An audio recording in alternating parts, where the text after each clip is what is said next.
Good morning dear student, online education classes में आपका स्वागत है। आज हम बात करने वाले हैं क्लास 12 एग्रीकल्चर केमिस्ट्री के चैप्टर नंबर 8 के बारे में। 8 जो चैप्टर था अपना उर्वरकों की मृदा में अभिक्रिया एवं फसलों का प्रभाव, ये अपना टॉपिक चल रहा था और हमने सारे के सारे उर्वरक पढ़ लिए थे। आपको पता हो तो उर्वरकों की हमने बात कर ली थी, ठीक है ना। आज की क्लास में जो अपन पढ़ने वाले हैं वो अपना यूरिया रहेगा।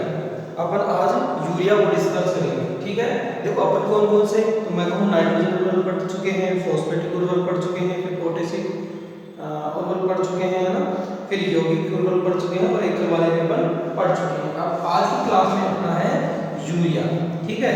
तो अपन अब यूरिया को डिस्कस करेंगे या यूरिया के बारे में अपन पढ़ने वाले हैं, ठीक है। ये मैंने टॉपिक डाल दिया आपका यूरिया।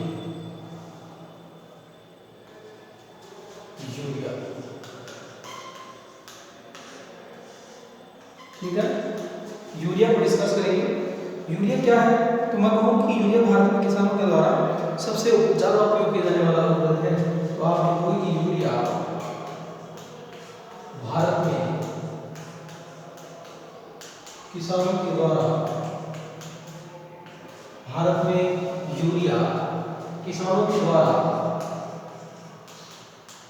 सबसे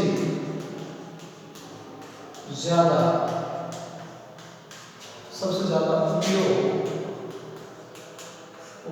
किया जाने वाला उर्वरक है। सबसे ज्यादा उपयोग किया जाने वाला उर्वरक है, ठीक है ना। पहली चीज तो ये। दूसरी क्या कि संपूर्ण नाइट्रोजन का 90% से अधिक भाग यूरिया के रूप में उपलब्ध होता है। तो आप कह सकते हो क्या कि संपूर्ण नाइट्रोजन का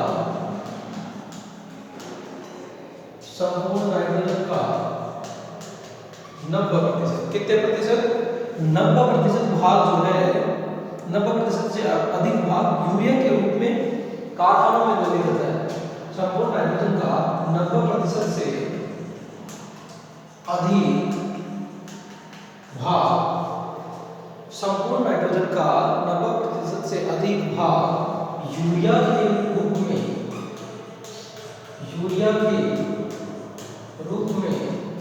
कारखानों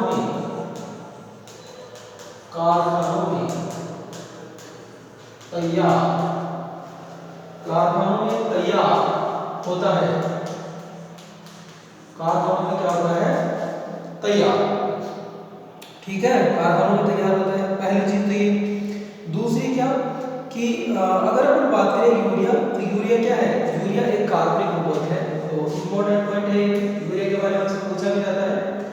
यूरिया वैसे मैं लिखवा भी चुका पहले, कार्बनिक उर्वरक है। यूरिया क्या है, एक कार्बनिक उर्वरक, ठीक है। ओके साहब, इसको मान लेते हैं। अगला पॉइंट, यूरिया का जो सामान्य सूत्र है, यूरिया का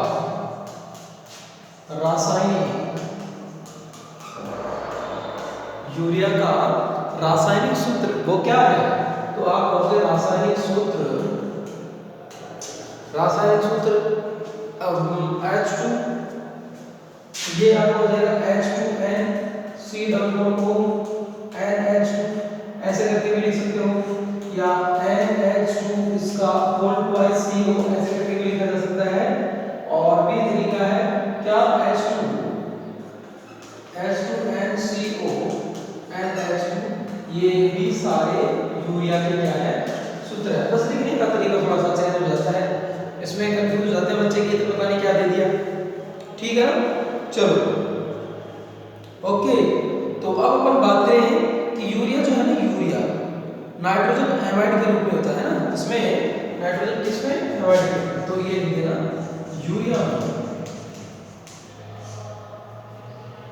में नाइट्रोजन N2 एमाइड के रूप में, किसके रूप में, एमाइड यानी कि NH2 एमाइड के रूप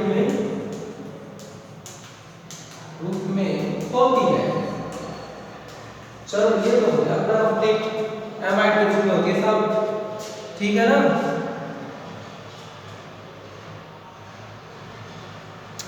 वेरी गुड।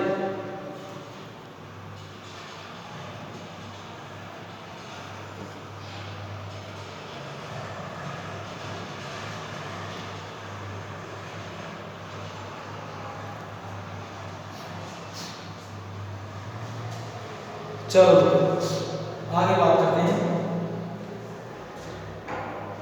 यूरिया के बाद।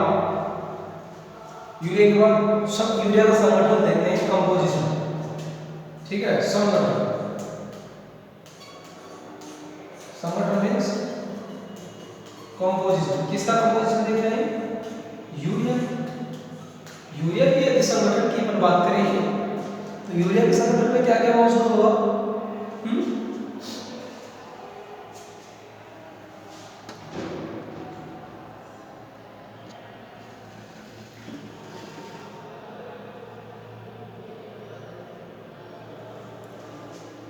ओके,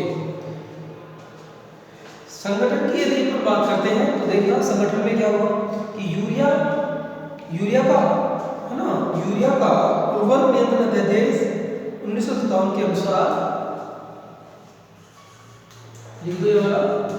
यूरिया का उर्वरक नियंत्रण अधिनियम, सो क्या बोल सकते हैं, उर्वरक नियंत्रण अध्यादेश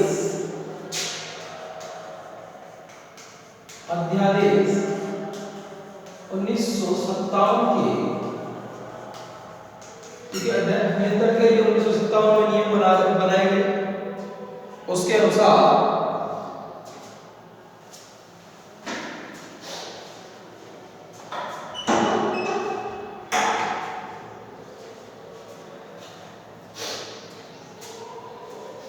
ठीक है ना, यदि आप इसके आधार पर देखते हो तो क्या होगा उसकी अपन बात कर लेते हैं के अनुसार विशिष्ट विवरण निम्न प्रकार है। के अनुसार यहां लिख देते हैं विशिष्ट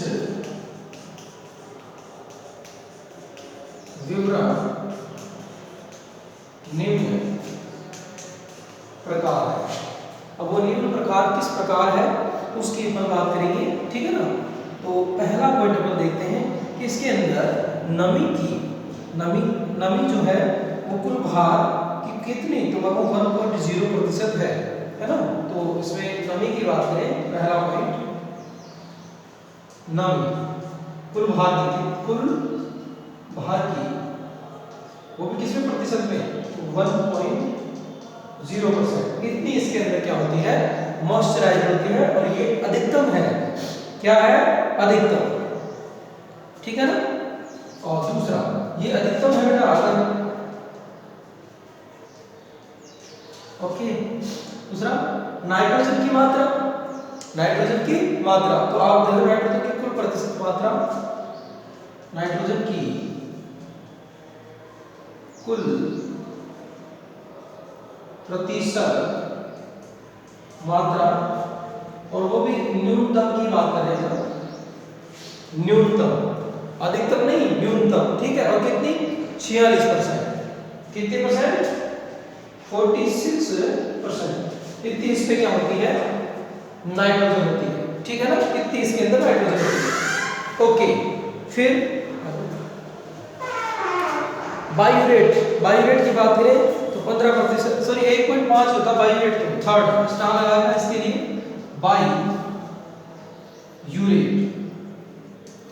बायूरेट कितना, वो भी अधिकतम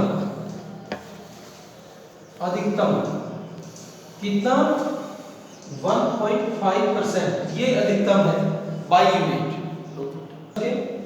अब सेकंड है अपना गुण, कि यूरिया के अंदर क्या क्या गुण है, या इसका क्या हो गया गुण, ओके। तो पॉइंट नंबर फर्स्ट लगा के लिखो इसमें, यह सफेद दानेदार होता है। कैसा होता है, सफेद दानेदार होता है, ओके, पहली चीज। दूसरी की अपन बात करें तो यह जल में शीघ्र घुलनशील है, बिल्कुल। यह जल में क्या है, शीघ्र यह जल में शीघ्र घुलनशील है, शीघ्र घुलनशील है।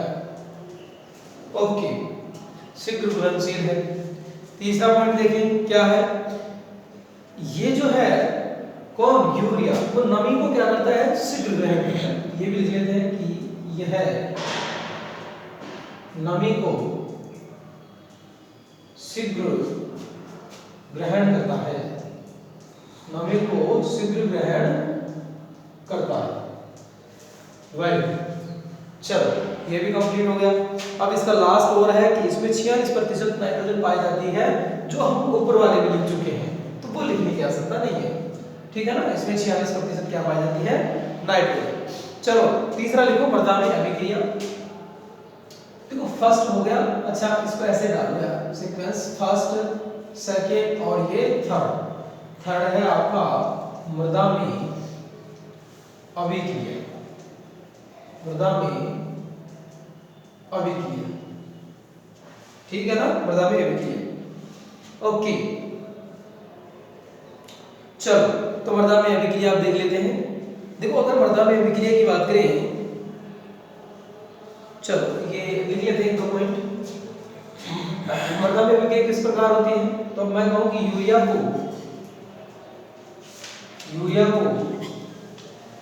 मृदा में डालने पर यह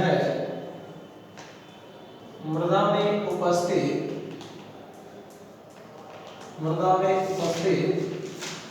क्या, मृदा में क्या उपस्थित है, तो आप कहोगे नमी।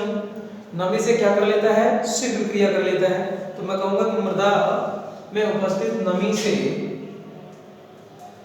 शीघ्र क्रिया कर, नमी से शीघ्र क्रिया कर क्या हो जाता है, उसमें विलय हो जाता है, घुल जाता है, घुल जाता है। किसमें घुल जाएगा, तो आप कहोगे कि सर मृदा विलय में घुल जाता है, ठीक है ना। और यदि इस वाली जगह की अपन बात करें, तो मैं कहूंगा कि इस प्रक्रिया में नाइट्रोजन एमाइड के रूप में उपस्थित होती है। किसके रूप में उपस्थित होती है, एमाइड के रूप में। अच्छा एमाइड अभी मैंने फॉर्मूला में लिखा है, इसको NH2 होता है, ये एमाइड है, ठीक है ना। अब देखो एमाइड का क्या होगा, कि मैं कहूंगा कि एमाइड को बदला जाएगा पहले तो, ठीक है ना। तो एक पॉइंट और लिख सकते हो, एमाइड के रूप में उपस्थित होती है जिसका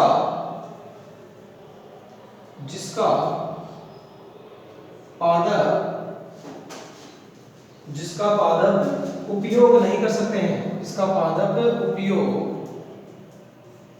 नहीं कर सकते हैं। आपको पता है क्यों नहीं कर सकते हैं, हमें भी पता है कि पादप जो है वो नाइट्रोजन को नाइट्रेट के या अमोनियम आयनों के रूप में ग्रहण करते हैं, पर नाइट्रेट मुख्यतः, इस वजह से क्या ले नहीं सकते।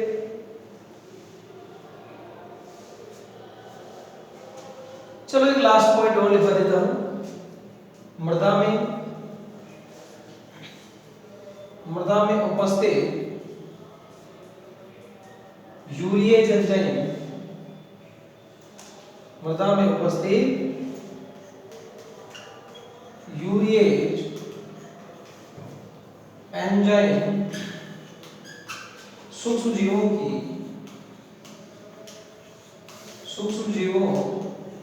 की सहायता से इसे किस रूप में बदल देता है, तो आप कहोगे कि सर सूक्ष्म जीवों की सहायता से यूरिया को अमोनिया या अमोनियम कार्बोनेट आयनों में बदल देता है। सहायता से यूरिया को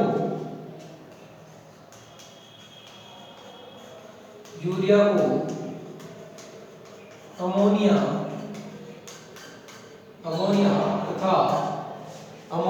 तथा करके बोल सकते हो क्या,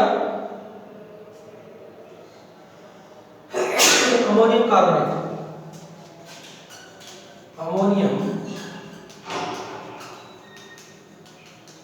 कार्बोनेट में बदल देता है, अमोनियम कार्बोनेट में बदल देता है। साहब ये हो गई आपकी प्रोसेस कंप्लीट, अमोनियम कार्बोनेट में बदल देता है। ठीक है, चलो तो इसकी एक छोटी सी रिएक्शन है वो और आपको मैं आपको करवा दूं, उसके बाद अपन की बात जो है अगली क्लास में इसको डिस्कस करेंगे।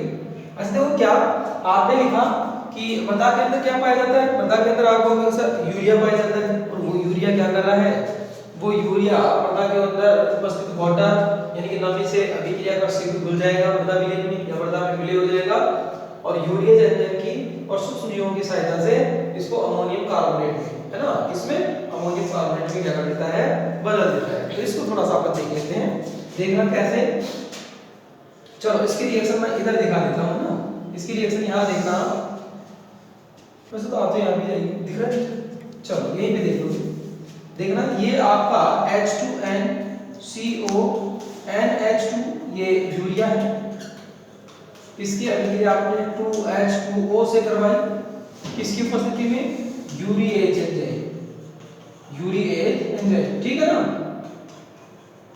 किसी यूरिएज एंजाइम की उपस्थिति में करवाई। अब होगा क्या, होगा ये कि ये इसके साथ अभिक्रिया कर H ये H4N इसका होल्ड वाइज, या आप ऐसे करके भी लिख सकते हो, कोई दिक्कत नहीं, अगर कंफ्यूजन रहे तो NH4 बात तो ही है, NH4 का होल्ड वाइज CO3, इसका नाम है अमोनियम